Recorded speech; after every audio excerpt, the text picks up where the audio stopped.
नमो भगवते वासुदेवाय। ओम नमो भगवते वासुदेवाय। ओम नमो भगवते वासुदेवाय।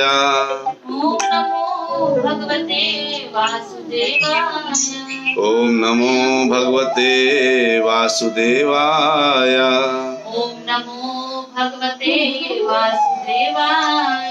नारायणं नमस्कृत्य नरं चैव नरोत्तमं देवीं सरस्वती व्यासं ततो जयमुदीरयेत्। नष्टप्रायेषु अभद्रेषु नित्यं भागवत सेवया भगवती उत्तमा श्लोके भक्तिर्भवति नैष्टिकी। ॐ अज्ञानतिमिरान्धस्य ज्ञानाञ्जनशलाकया चक्षुर्मीलितं येन तस्मै श्रीगुरुवे नमः। श्रीचैतन्यमनोभीष्टं स्थापितं येन भूतले स्वयं रूपा कदा मह्यं ददाति स्वपदान्तिकं। वन्देऽहं श्रीगुरु श्रीयुतापदकमलं श्रीगुरून् वैष्णवांश्च श्रीरूपं सागरजातं सहगण रघुनाथान्वितं तं सजीवं साद्वैतं सावधूतं परिजनसहितं कृष्ण चैतन्यदेवं श्रीराधाकृष्णपादान् सहगण ललिता श्रीविशाखान्वितांश्च। हे कृष्ण करुणा सिंधु दीनबंधु जगतपते गोपेश गोपिका कांता राधा कांत नमोस्तुते। तप्त कांचन गौरांगी राधे वृंदावनेश्वरी वृषभानुसुते देवी प्रणमामि हरिप्रिये। वाञ्छाकल्पतरुभ्यश्च कृपा सिन्धुभ्येव च पतितानां पावनेभ्यो वैष्णवेभ्यो नमो नमः। जय श्री कृष्ण चैतन्य प्रभु नित्यानंद श्री अद्वैत गदाधर शिवास आदि गौर भक्तवृंदा। हरे कृष्णा कृष्ण कृष्णा हरे हरे हरे राम राम राम हरे हरे। हरे कृष्णा कृष्ण कृष्णा हरे हरे हरे राम राम राम हरे हरे। हरे कृष्णा कृष्ण कृष्णा हरे हरे हरे राम राम राम हरे हरे।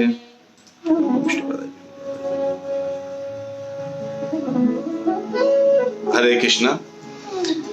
आप सभी प्यारे प्यारे भक्तों का नित्य भागवत कथा में बहुत बहुत स्वागत है। हम बहुत कुछ समझ रहे हैं, देख रहे हैं किस तरह से ब्रह्मा जी हमें अलग अलग चीजें बता रहे हैं भगवान के बारे में। आज का टॉपिक बहुत उत्तम है, हम सुखी कैसे रह सकते हैं। हम लगातार इस दुख भरे जग में सुखी कैसे रहें।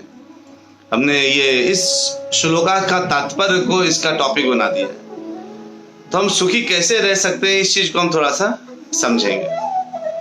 अच्छा ये बताइए सुख क्या है, यानी कह सकते हैं प्रकाश और अंधकार में क्या अंतर है। अगर अंधकार हटाना है तो प्रकाश का आना जरूरी है ना। और अगर प्रकाश रहेगा तो अंधकार कभी भी नहीं आएगा। एक सिंपल सा, अगर अंधकार जो है हटाना है तो प्रकाश हटाना है, और अगर प्रकाश होगा तो अंधकार जीवन में कभी नहीं आ सकता। आ सकता है क्या? उसी ढंग से अगर सुख रहे तो दुख कभी नहीं आएगा, यानी दुख का अंत ही तो सुख है। अगर मैं दुख का अंत कर दूं तो सुख मिल जाएगा। तो दुख का अंत कैसे किया जा सकता है, क्या तरीका है जिससे मैं दुख को खत्म कर सकता हूं, तो उसका तरीका ब्रह्मा जी इस श्लोक में बता रहे हैं। इसको बहुत अच्छे से समझेंगे हम लोग, और अच्छे से समझ करके हम ये जानेंगे कि हम किस तरीके से अपने जीवन के कष्टों को, दुखों को दूर कर सकते हैं। तो ये अध्याय जो ये है कैंटो 2 मतलब स्कंद 2 अध्याय 6 और श्लोक नंबर 36 2.6.36 का भी हम लोग एक्सप्लेनेशन अच्छे से पढ़ेंगे।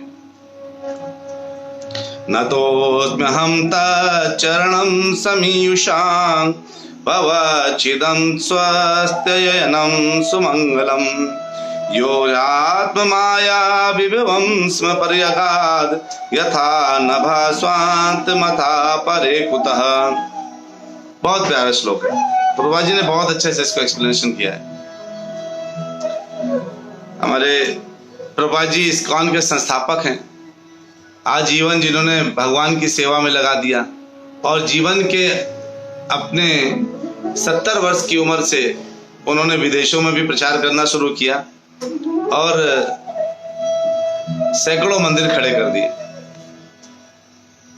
उन्होंने बहुत सी किताबों में जैसे भागवतम, भगवत गीता, इनका एक्सप्लेनेशन भी दिया।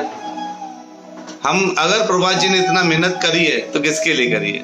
हमारे लिए करी है। और अगर हम ये सोचें कि ये मेहनत जो है बस उन्होंने कर दी, उनका मन था लिखने का, हमें किसके लिए करी होगी? ये सही नहीं है।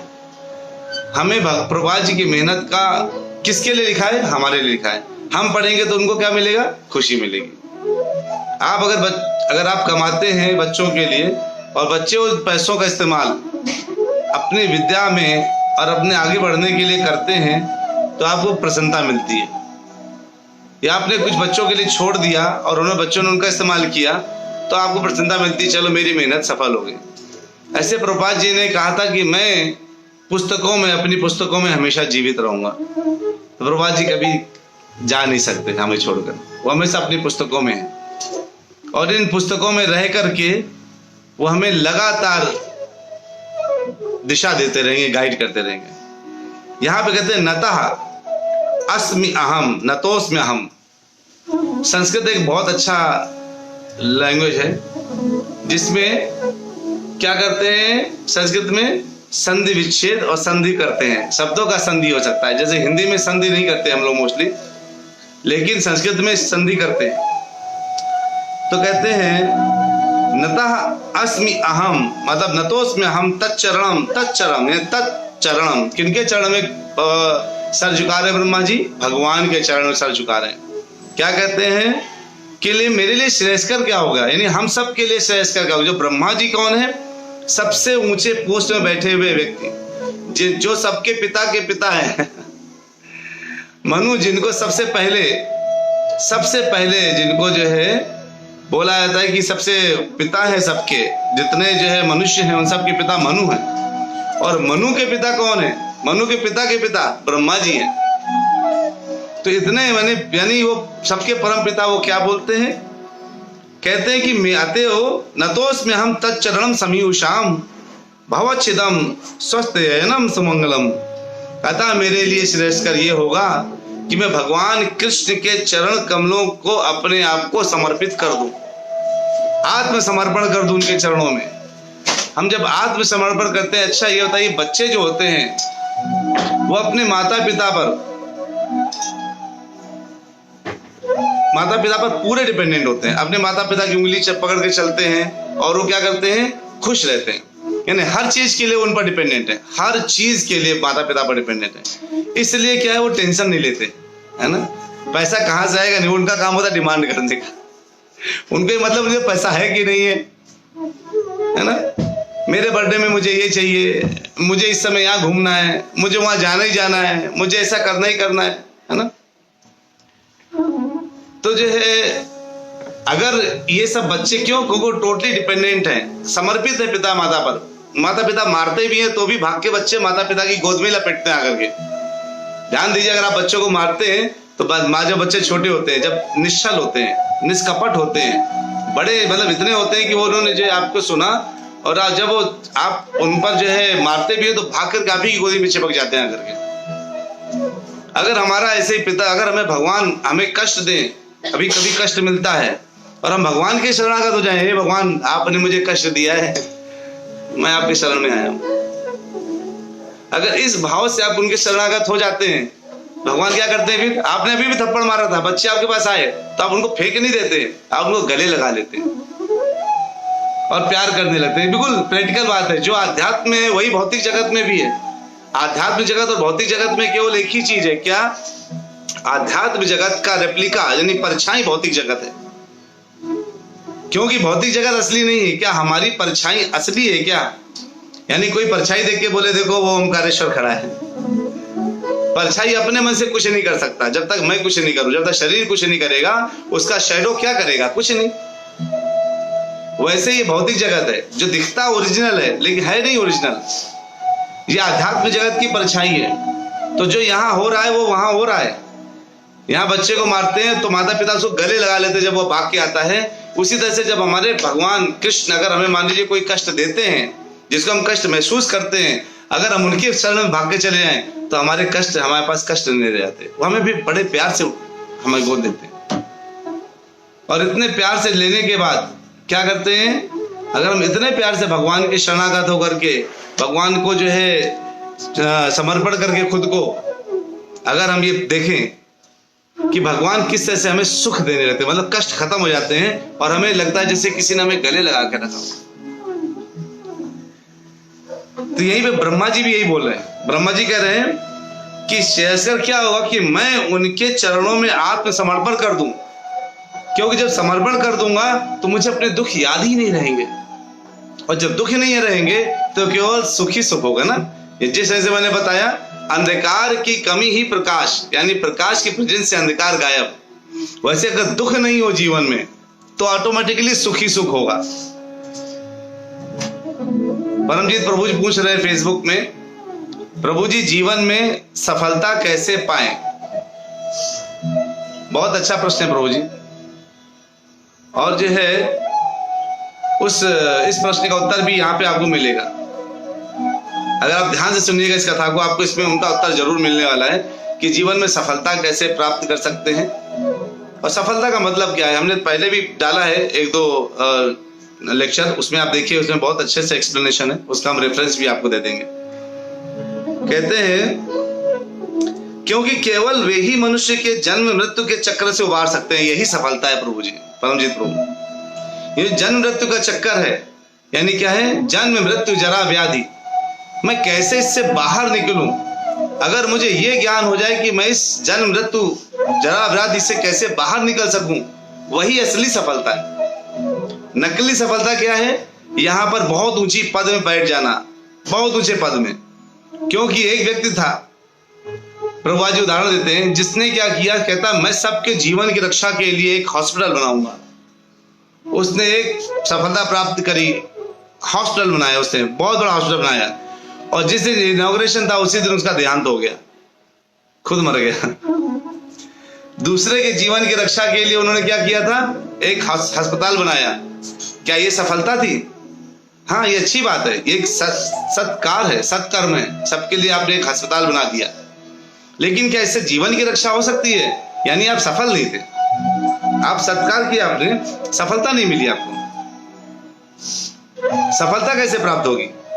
सफलता प्राप्त होगी जब हम इस जीवन मरण के चक्कर से बाहर आ जाएंगे। और ये कब आएंगे? तो ब्रह्मा जी कहते हैं जब हम उनको शरणागत हो जाएंगे।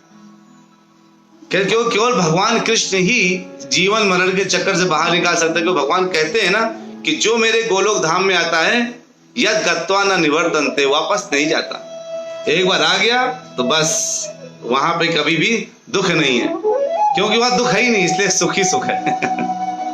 दुख नहीं है तो सुख ही सुख है। तो सुख में रहने का लालसा अगर है, अगर मन में इच्छा है कि मुझे सुख, और इतने सब काम क्यों करते हैं, मुझे बड़ा घर क्यों चाहिए? सुख प्राप्ति के लिए। अच्छी नौकरी क्यों चाहिए? सुख प्राप्ति के लिए। एक अच्छी बीवी को चाहिए? सुख प्राप्ति के लिए, है ना। ये सब चीजें के लिए चाहिए ना, सुख प्राप्ति के लिए। और सुख कहां से मिले? बीबी आएगी तो कहते हैं, मेरे कई लोग जानने वाले हैं, वो कहते हैं अशांति है, अशांति है जीवन में। शांति के लिए शादी करी, अशांति है, शांति हो गई। नौकरी करी थी, जिस दिन पहला दिन था नौकरी का, था बिल्कुल फूले नहीं समा रहे थे, वहां दिन रात काम करना पड़ रहा है। अरे इतना दुख ही दुख है मेरी नौकरी में, तो है ना, इतना दुख उनको मिल जाता है नौकरी में कि उनको नौकरी भी भारी लगने लगती है। जिस नौकरी में पहले वो बड़े प्रसन्नता से घुसते हैं, बाद में वही नौकरी लगता है जैसे सर में चढ़ के बोल रही है। कहां सुख ढूंढ रहे हैं? जहां जहां सुख ढूंढने निकले वहीं वहीं दुख मिल रहा है। बुरा जो देखन मैं गया, बुरा न मिलिया कोई, है ना। जब मैंने खुद को देखा तो मुझसे बुरा न कोई। तो जब यही होता है ना, सुख मैं पूरे जगह ढूंढता रहा, सुख कहीं नहीं। सुख कहां छुड़ा? आपके हृदय में छुपा है, हृदय में, है ना। कहते हैं कि हम ढूंढते रहते हैं हर जगह, सुख कहां मिलेगा, सुख कहां मिलेगा। अरे सुख तो हृदय में। क्यों? एक ही बात पे सुख डिपेंडेंट करता है कि आप शरणागत किसके हैं। अपने बॉस के शरणागत हैं, अपने पत्नी बच्चों के शरणागत हैं, किसके शरणागत हैं? किसके शरणागत हैं? कई लोग घर में कुत्ता पाल लेते हैं, उनके शरणागत हो जाते हैं। अरे इसकी सफाई करो, धुलाई करो, इसको नहलाओ धुलाओ, और कहते हैं मैं इसका मालिक हूं। इतना बड़ा धोखा। कुत्ते को जो है अगर शरणागत होना है, मान लीजिए अगर कुत्ते को रखते हैं लोग, पालन करते हैं, कहते मैं कैसे क्या कर रहे हैं? कुत्ते को वॉक कराने जा रहे हैं, नहला धुला रहे हैं। अच्छा, फिर मालिक कौन है? मालिक मैं हूं। अरे कुत्ते को नहला आप रहे हैं, धुला आप रहे हैं, टहला आप रहे हैं, बाहर मॉर्निंग वॉक भी लेके जाते ताकि अपना पेट साफ कर सके। वापस आते तो उसको पूरा उसको गद्दा रजाई व्यवस्था आप कर रहे हैं। उसने आपके लिए क्या किया जो आप उसके मालिक हैं? मालिक तो वो हो गया ना। यही हमारे हम सेवा करते हैं। तो जब हम सेवा कुत्ते की कर रहे हैं तो हमारी विचारधाराएं भी कुत्तों वाली होंगी ना। क्षमा कीजिए अगर आप लोग में किसी ने कुत्ता पाल रखा है तो, क्योंकि गुरु का काम होता है। मैं ये नहीं कह रहा कुत्ते मत पालिए, लेकिन मैं बता रहा हूं कि किस तरीके से हम जो है अपने आप को दूसरों पर किसके ऊपर सरेंडर कर रहे हैं। हम जिसकी सेवा करेंगे उसके मनोभाव अंदर आएंगे। भगवान की सेवा करिए। भगवान कहते हैं अरे मैं तुम्हारे सारी दुख तकलीफ तीनों प्रकार के तापों को हरने के लिए सक्षम हूं। अगर ये सृष्टि बना सकता हूं, ब्रह्मा बना सकता हूं, पूरे सब कुछ बना सकता हूं। प्रकृति कहते हैं मया अध्यक्षेण प्रकृति, मेरे अध्यक्षता में प्रकृति कार्य करती है, मेरी अध्यक्षता में कार्य करती कहते हैं। और हम प्रकृति की अध्यक्षता में काम कर रहे हैं। सोचिए, यानी जिनके मॉनिटर वो है, उनकी मॉनिटर वो हमारे मॉनिटर है। आप सोचिए, आपके बॉस का बॉस अगर खुश हो जाएगा तो बॉस खुश होगा कि नहीं होगा? हम प्रकृति के गुलाम बने बैठे हैं। हम तीनों गुणों में काम कर रहे हैं, सतगुण, रजोगुण, तमोगुण में काम करते जा रहे, फंसे जा रहे। और भगवान कहते हैं मया अध्यक्षेण प्रकृति, मेरी अध्यक्षता में प्रकृति कार्य करती है, तो तुम उसकी अध्यक्षता में कार्य कर रहे हो। अगर उसकी अध्यक्षता में कार्य करते जा रहे हैं प्रकृति की, तो इसका मतलब है कि कोई कंट्रोलर है प्रकृति का। अगर समहाउ वो प्रकृति हमें कंट्रोल कर रही है, अगर उसका कंट्रोलर हमें डायरेक्टली कम्युनिकेशन हो जाए, इसका मतलब है कि हम उसने और प्रकृति हमें कष्ट देती है।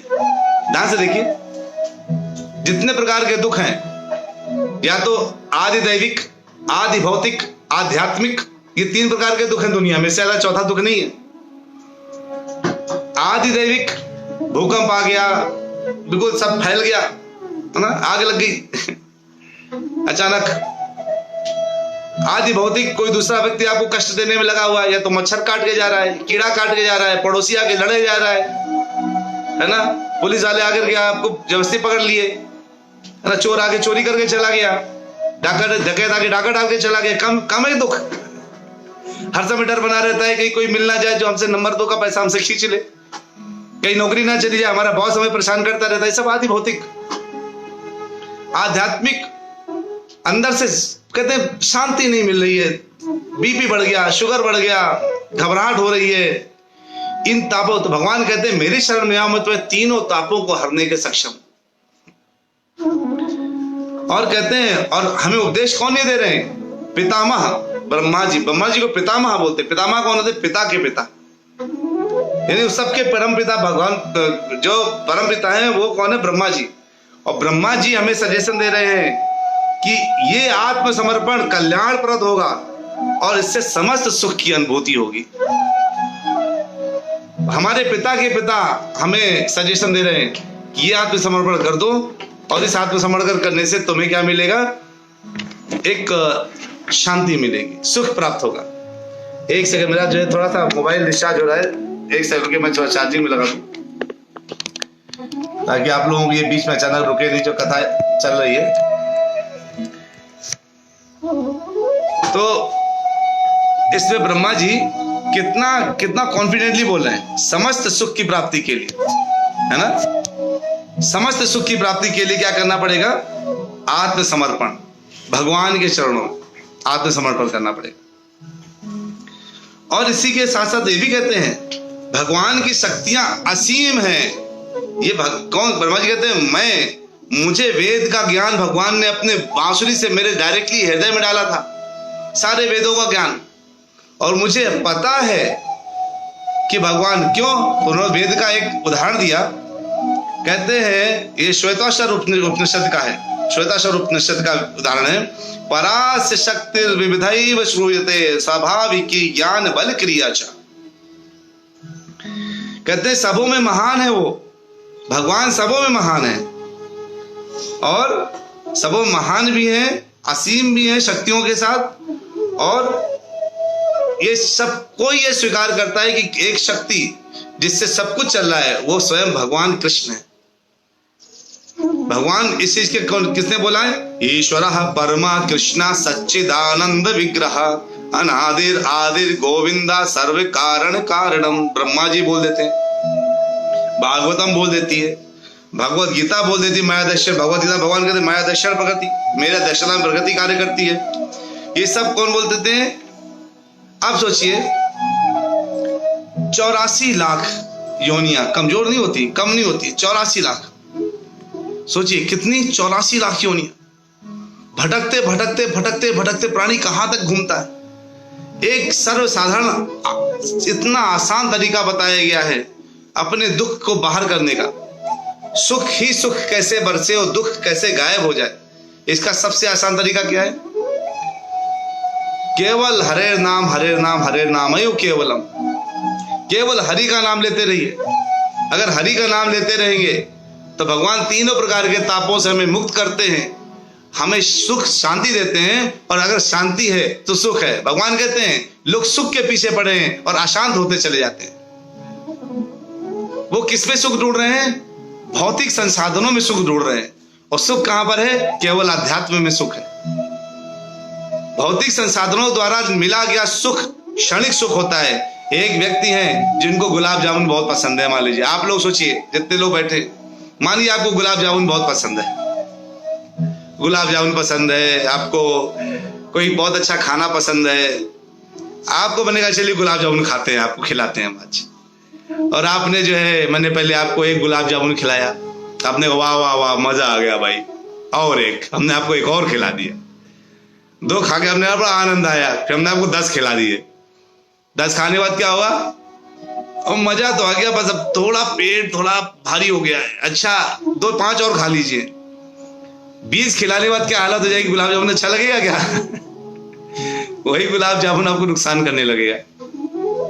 यानी भौतिक संसाधन, यानी जितना आप प्रगत छोटा, बहुत थोड़े में ही हमें कहते ना क्षणिक आनंद, क्षणिक सुख कहां पर है? भौतिक संसाधनों से मिलता है। अगर लेकिन परमानेंट सुख, कहते ना इस टेम्परेरी वर्ल्ड में सब लोग परमानेंट बनाना चाहते हैं। क्या? मैं एक अपना घर बनाना चाहता हूं, परमानेंट हाउस। अच्छा, ये शरीर आपका अपना है क्या? ये शरीर कैसा है आपका? ये भी छूटने वाला है, घर कभी नहीं छूटेगा। इस अस्थायी जगत में हम स्थायी बनना चाहते हैं। अस्थायी जगत में हम लगातार स्थायी रहना चाहते हैं। कितना बड़ा सोच में सोचिए, हम गर्मी में ठंड पाना चाहते हैं, अस्थायी जगत में हम स्थायी रहना चाहते हैं। इतना बड़ा धोखा। मुझे अपना घर, अपनी गाड़ी, अपना मैं है ना, कितना तकलीफ की बात है।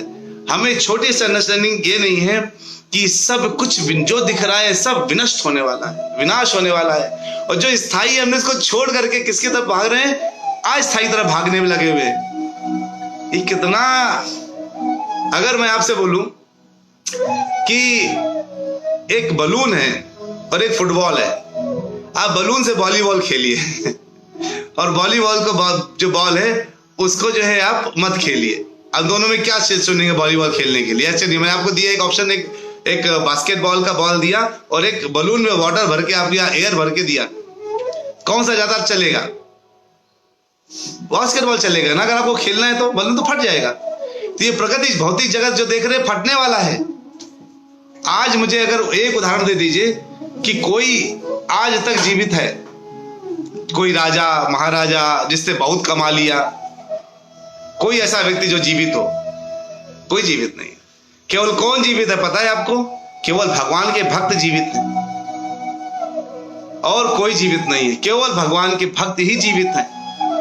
जो भगवान के आश्रय ले लेते हैं, भगवान को शरणागत कर जाते हैं, वही जीवित हैं, वही अमर हैं। उसके अलावा सब नष्ट विनष्ट हो जाएगा, हो रहा है। कहते हैं ब्रह्म सौख्यम त्वनंतम, जो ब्रह्म सौख्यम त्वनंतम तो अनंतम, तो अनंतम, अनंत मतलब इंफिनिटी, इनफाइनाइट। क्या? ब्रह्म सौख्यम, जो ये वाला सुख है ना, भगवान को शरणागत होने के बाद जो सुख मिलता है वो कैसा है? तू अनंतम, अनंत है। आध्यात्मिक आनंद अनंत है, भौतिक आनंद क्षणिक है।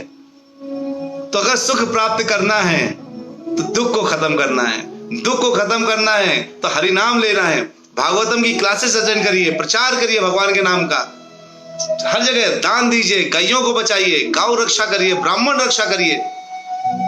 आपको आत्म सुकून मिलेगा, एक संतुष्टि मिलेगी, और उस संतुष्टि, उस सुकून से आपको सुख मिलेगा, तभी जाके शांति मिलेगी। और भगवान कहते हैं अगर शांति मिले तो कुतः सुखम अर्जुन, शांति नहीं तो सुख कहां से? तलाशते रह जाओ, तलाशते रह जाओ, चारों तरफ भटकते रह जाओगे, लेकिन सुख नहीं मिलेगा। तो सुख प्राप्त करना है। और जब कहते हैं इसमें कि समस्त दुखों का अंत कौन कर सकता है ना? अगर भौतिक प्रगति को अगर आपने आत्मसमर्पण कर दिया तो दुख मिलेगा, भगवान को समर्पण कर दिया तो सुख मिलेगा। अब अगर आपको सुख मिलेगा, और तो कहते भगवान को करने से सुख क्यों मिलेगा? आत्मसमर्पण करने से क्या कारण है? तो मैं आपको बता देता हूं कि इसको कहते हैं भवच्छेदम, यानी समस्त भौतिक कष्टों से मुक्ति को बोलते हैं भवच्छेदम, है ना? और समस्त सुख की अनुभूति को बोलते हैं स्वयस्तेयनम, और कहते हैं समस्त कल्याण के कार्य को बोलते हैं सुमंगलम। और भगवान ये तीनों काम कर सकते हैं। पहला काम क्या कर सकते हैं भगवान? सबसे पहला कार्य भगवान कर सकते हैं आपको भवच्छेदम, यानी समस्त भौतिक कष्टों से मुक्त कर सकते हैं। हरि वो है कि नहीं? कितना आनंद है। भवच्छेदम, सारे कष्टों से मुक्ति भगवान कर सकते हैं। स्वत्ययनम, यानी समस्त सुख की अनुभूति करा सकते हैं, सोचिए भगवान। और सुमंगलम, सारे कल्याण कार्य हमारे लिए कर सकते हैं। बताइए, ऐसे भगवान की शरण नहीं प्राप्त करके कुछ और प्राप्त करने चले जाए तो क्या फायदा? सुख कहाँ है और भटक कहाँ रहे? तब जहां सुख है हम वहां जाएंगे, हम दुख का अंत करेंगे। और दुख का अंत क्या है? हरि नाम लेना, हरे कृष्णा कृष्ण कृष्ण हरे हरे, हरे राम राम राम हरे हरे। क्योंकि यही है आनंद अम्बुधिवर्धनम, आनंद अम्बुधिवर्धनम। इस आनंद के अम्बुधि को, सागर को बढ़ाने वाला क्या है? भगवान का नाम। चेतो दर्पण मार्जनम भव महादावाग्नि निर्वापणम श्रेयः कैरव चंद्रिका वितरणम विद्यावधु जीवनम आनंदाम्बुधिवर्धनम प्रतिपदम पूर्णामृत स्वादिनम सर्वात्मस्पनम परम विजयते श्री कृष्ण संकीर्तनम। अगर श्री कृष्ण का संकीर्तन करते हैं तो आपके आनंद के सागर बढ़ता जाता है, बढ़ता जाता है, और दुख खत्म हो जाता है। इससे बढ़िया माध्यम सुख पाने का कुछ नहीं है। और इस तरह से मैं अपना आज के ये कथा को यहीं पर विराम देता हूँ। हमारा 36 लोग कितना आनंद वाला था। मन करता है कि आप लोग बैठे रहे, हम कथा करते रहे, लेकिन हमारा टाइम बाउंड होता रहता है और 10:06 हो गया है। आज के लिए अल्पविराम, मिलते हैं कल के दिन एक हरे कृष्ण महामंत्र के साथ अंत करते हैं, और कल के दिन एक अल्पविराम के साथ मिलते हैं। जोरदार हरे कृष्ण महामंत्र। जहां जो लोग फेसबुक पे बैठे, जो लोग स्काइप पे बैठे, यूट्यूब पे बैठे, सब लोग हाथ उठा करके बोलिए हरे कृष्णा कृष्णा कृष्णा हरे हरे, हरे रामा राम राम हरे हरे। बहुत बहुत धन्यवाद आप सभी का। परमजीत प्रभु लिख रहे हैं दिल खुश हो गया, हमारा भी दिल खुश हो गया प्रभु। आप लोग आते हैं फेसबुक में, आप लोग दर्शन देते हैं, आप और ऐसे कमेंट में लिखते रहते हैं, प्रश्न पूछते हैं, बहुत आनंद देते हैं। बहुत बहुत धन्यवाद आप सभी भक्तों का। मिलते हैं कल के दिन 9:30 बजे।